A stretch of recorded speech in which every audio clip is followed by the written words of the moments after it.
A lion leads a search party to a missing boy. The finale will leave you in tears.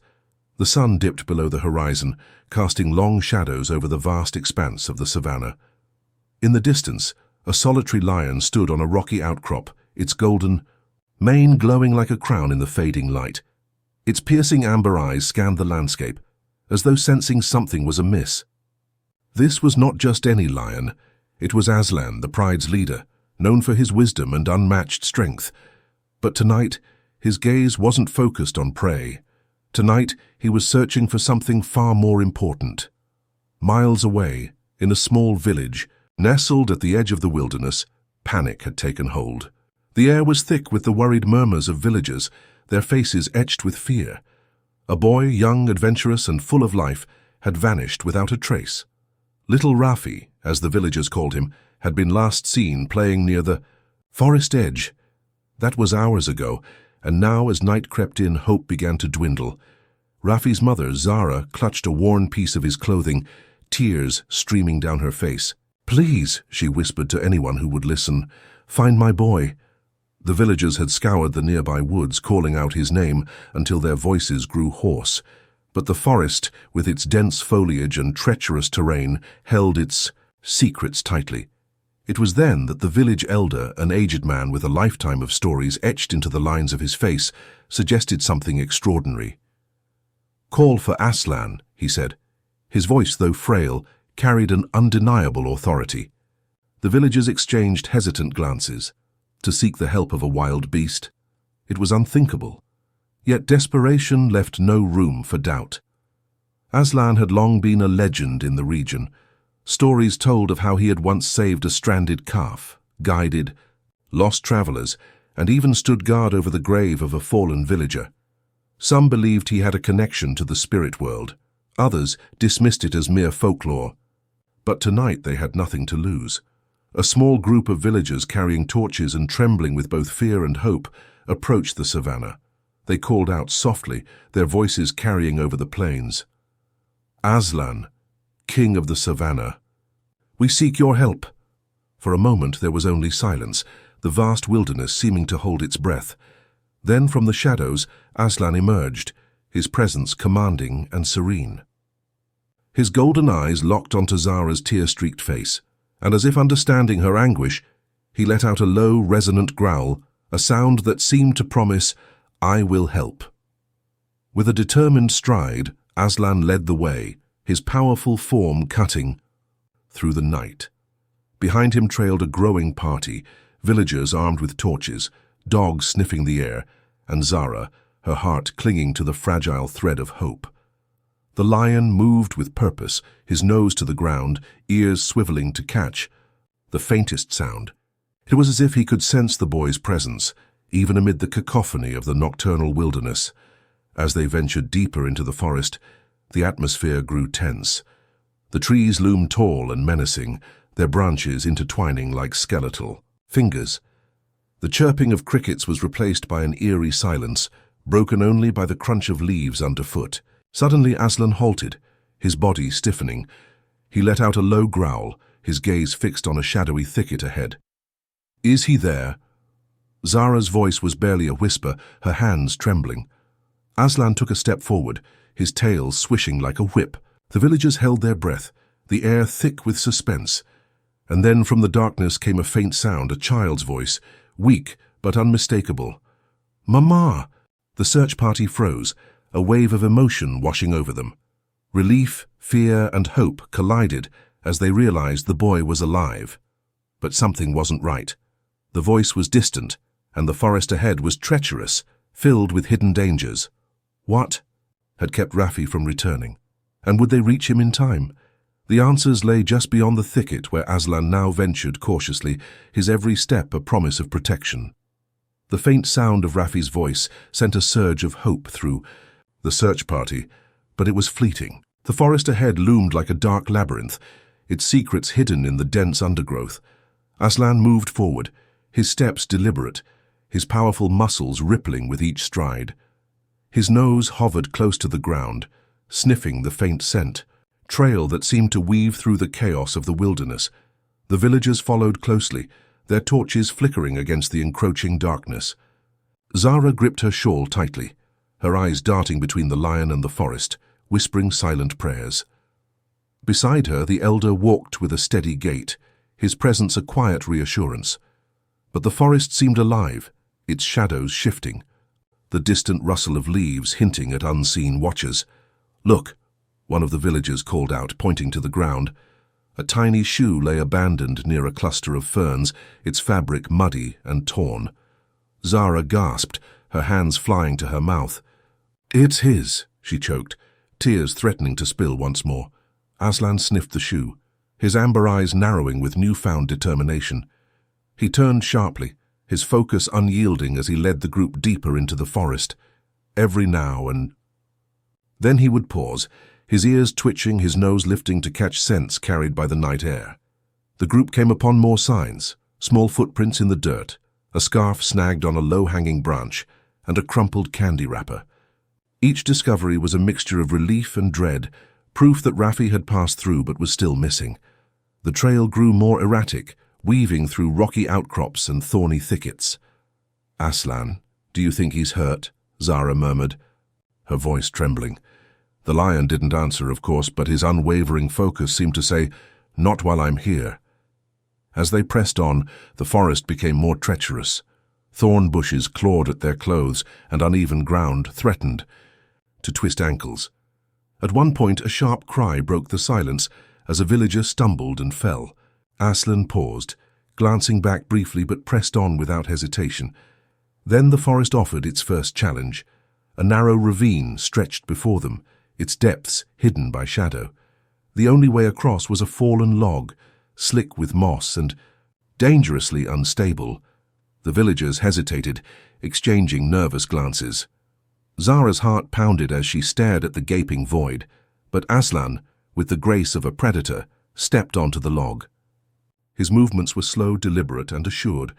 He turned his head, his eyes locking onto Zara's as if encouraging her to trust him. One by one, the villagers followed, their steps cautious. Zara crossed last, clutching the log with trembling hands. When she finally reached the other side, she collapsed onto the ground, tears of relief streaming down her face. The search party pushed forward, their resolve hardened by the lion's leadership. Along the way, the dogs began to bark, their noses sniffing furiously at a nearby bush. The villagers froze, fear gripping them. Could it be a predator? A snake? Aslan approached the bush slowly, his massive frame blocking the villagers from whatever lay within. With a single powerful roar, he lunged forward. The bush rustled violently, and a startled jackal darted out, yelping as it disappeared into the forest.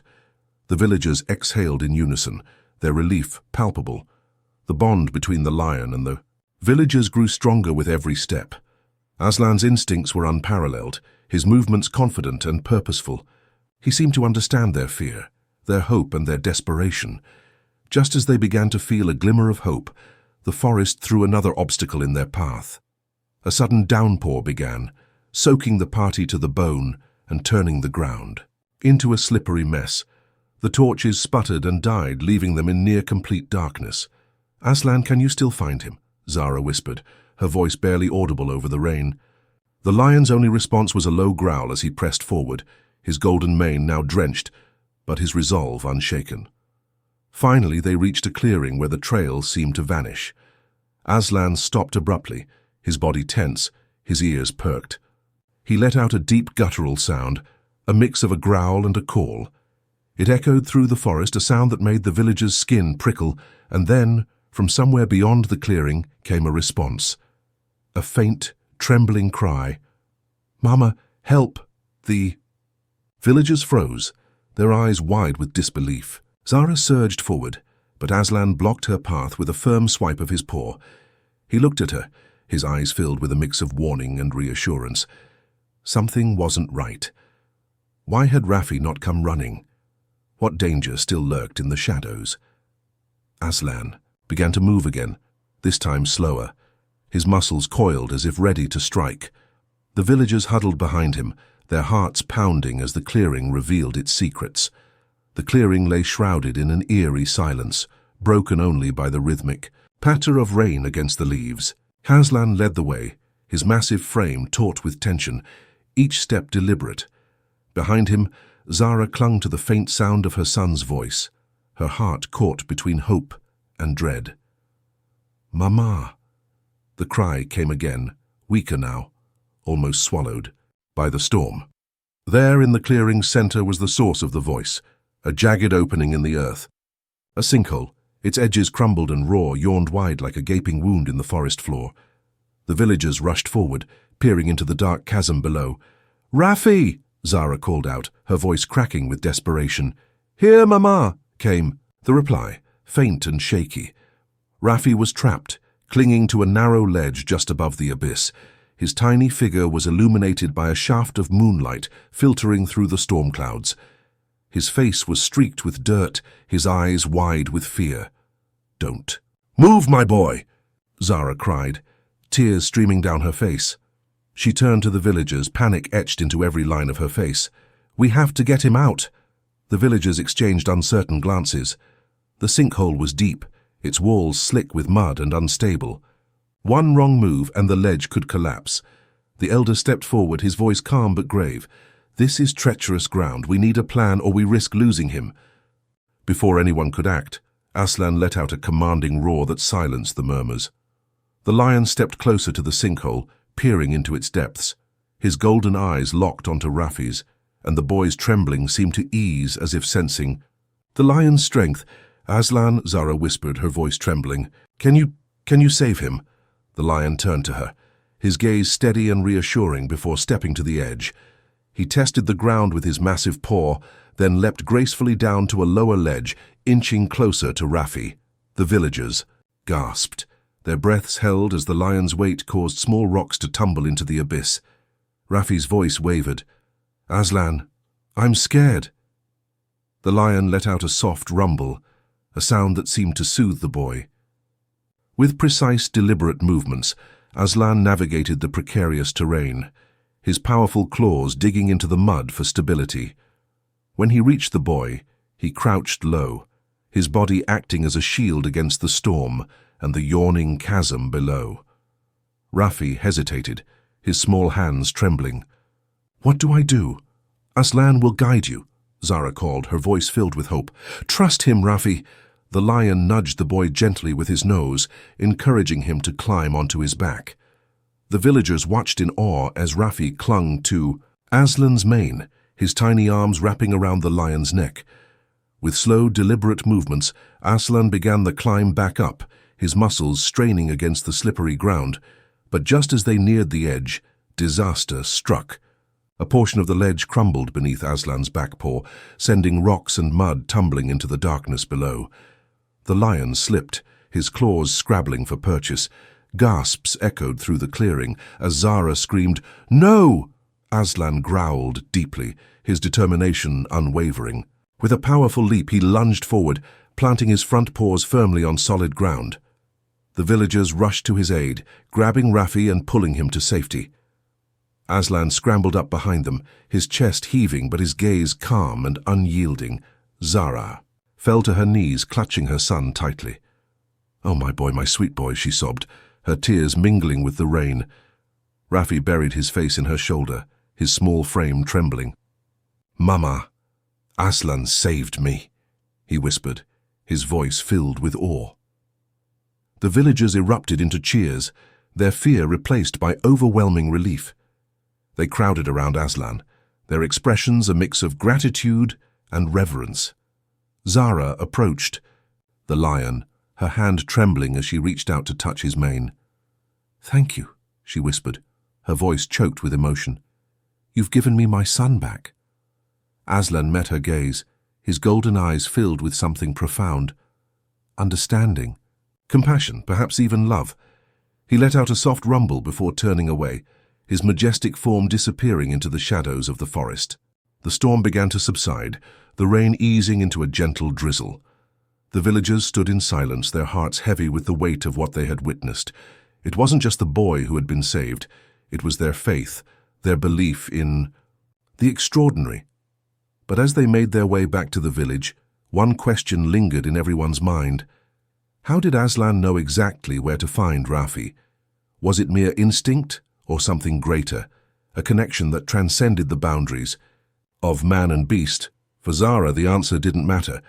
She held her son close, her heart filled with gratitude for the lion who had risked everything to bring him home. The village woke to the soft glow of dawn, the storm now a distant memory.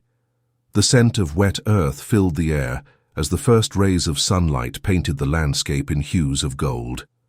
The villagers gathered in the square, their faces etched with the exhaustion of the night but lit with the joy of Rafi's safe return. Zara sat on the steps of her home, Rafi nestled in her lap. The boy's face, though streaked with dried mud and tears, glowed with a quiet happiness. He clung to his mother, his tiny hands gripping her shawl as if afraid to let go. "Mama, do you think Aslan will come back?" he asked softly, his voice tinged with a mix of hope and sadness. Zara smiled, brushing a strand of hair from his forehead. "Aslan has his own path, my love, but he will always be with us in spirit." The villagers shared stories of the night, their voices rising and falling with awe as they recounted Aslan's bravery. The elder, standing tall despite his age, addressed the group. "We have witnessed something extraordinary," he said, his voice steady. "Aslan reminded us of the bond between nature and humanity, a bond we must cherish and protect." At the edge of the village, a lone figure stood, watching the scene unfold. Aslan, his golden mane gleaming in the morning light, seemed almost ethereal against the backdrop of the forest. He let out a low, resonant roar, not one of fear or warning, but a sound that carried across the village, stirring hearts. The villagers turned, their eyes locking onto the majestic lion.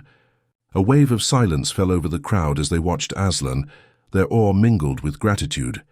Zara rose to her feet, carrying Rafi in her arms. She walked to the edge of the square, her heart pounding as she approached the lion.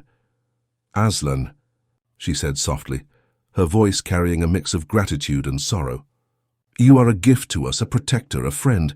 Thank you for bringing my son back." The lion met her gaze, his amber eyes filled with a profound understanding. He stepped closer, his massive form towering yet gentle. Rafi reached out, his small hand brushing against Aslan's mane. "Thank you, Aslan," the boy whispered, his voice trembling. For a moment, time seemed to stand still. The villagers, Zara and Rafi, all watched as Aslan turned, his movements graceful and deliberate. He padded toward the forest, his silhouette framed by the morning light. Just before disappearing into the trees, he stopped and looked back one last time, his gaze lingering on the people he had saved. And then he was gone, swallowed by the dense greenery, leaving behind a village forever changed. Zara hugged Rafi tightly, tears streaming down her face, but this time they were tears of gratitude and hope. "Aslan may not stay with us," she said, her voice soft yet firm, "but his spirit will guide us always." Life in the village gradually returned to normal, but the memory of Aslan's heroism remained etched in their hearts. Rafi grew up, telling the tale of the lion who saved him, his eyes lighting up every time he spoke of Aslan. The villagers honored the lion by carving his likeness into a wooden statue, placing it at the village square as a reminder of courage, unity, and the bond between man and beast. Years later, on quiet evenings, Zara and Rafi would often sit by the edge of the forest, listening to the sounds of nature. And every so often, when the wind rustled through the trees, they would imagine they heard the faint echo of a lion's roar, a reminder of the hero who had left them with not just a story, but a legacy of love and bravery.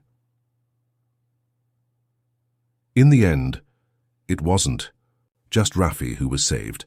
Aslan's actions rekindled the villagers' faith in the extraordinary and taught them the power of trust, courage, and compassion.